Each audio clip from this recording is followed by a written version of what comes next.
Well, good morning BCC, and we are on day 29 of our Wellbeing devotional series, God's Plan for Your Wellbeing. And today I get to introduce us to another week, the Relational Wellbeing Week.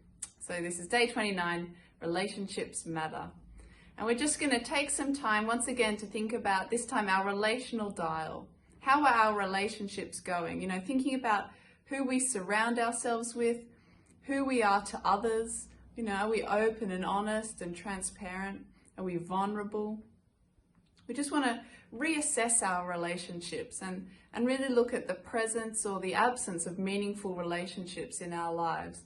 And also the relative peace of those relationships. What are they like? Are they causing us to thrive, and are they enjoyable and beneficial? Or are they causing us stress or depleting our emotional energy? So what do your relationships look like?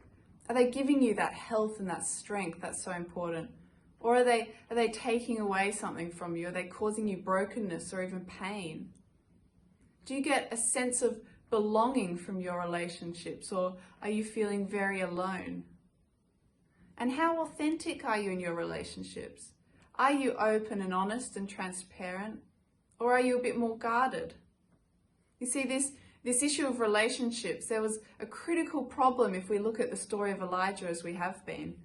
The last thing he should have done in the state that he was in was dismiss his servant and go into the wilderness alone. And yet that's exactly what he does. You see, God didn't design us to be alone. He designed us to be in relationship with one another, to love and to care for one another.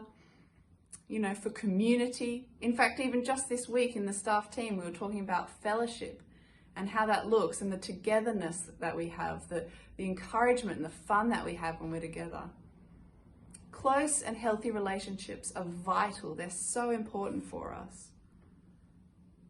And sometimes though in life we can feel alone, and I'm sure we've all had those moments, some longer than others, where it doesn't matter how many people are around us, we still just feel really alone. And twice Elijah laments to God, God, I'm the only one left. And God has to deal with this issue, and he says, no, Elijah. In 1 Kings 19 verse 18, he says, no, Elijah. I've in fact left 7,000 who've not bowed the knee to Baal. God wanted to give Elijah the big picture, to broaden his horizon and say, look, you're not alone. And to really give him a specific task, a practical task, to go and get a companion. He gives him this assignment: go and find yourself a companion, which turns out to be Elisha. Because we need people to be around us. We need people to input into our lives, to strengthen us, to encourage us, those close relationships with wise and trusted people. And we also need to guard the health and the unity of our relationships. It's so important that we forgive where necessary and we're reconciled with one another where necessary. So throughout the course of this week, we're going to be looking at different topics, from loneliness and different levels of connection in our relationships, loving others, how it's important to put others first, and how we can grow in humility and servanthood, the journey of forgiveness, and how through Jesus we can receive forgiveness and also release that forgiveness. And also reconciliation where that's needed. In Romans 12 verse 18, it says, so far as it depends on you, live at peace with all men. Just want to finish up by sharing a scripture from Matthew 5, the Beatitudes, what we've been doing a bit in church recently, verses 23 and 24, which say this: therefore, if you are offering your gift at the altar, and there remember that your brother has something against you, leave your gift there in front of the altar. First, go and be reconciled to your brother, and then come and offer your gift.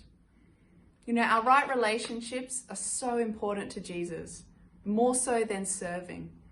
He says this gift that we bring to the altar, our time, our praise, our worship, our thanks, our giving, our work, these things are not more important than our relationships with one another. So let's examine our hearts. Let's examine our relationships this week. And practically speaking, think about the people in your life. Do they energize you? Do they build you up? Who do you love being with? And how can we really invest further in these life-giving relationships? Be blessed, guys, and have a great day.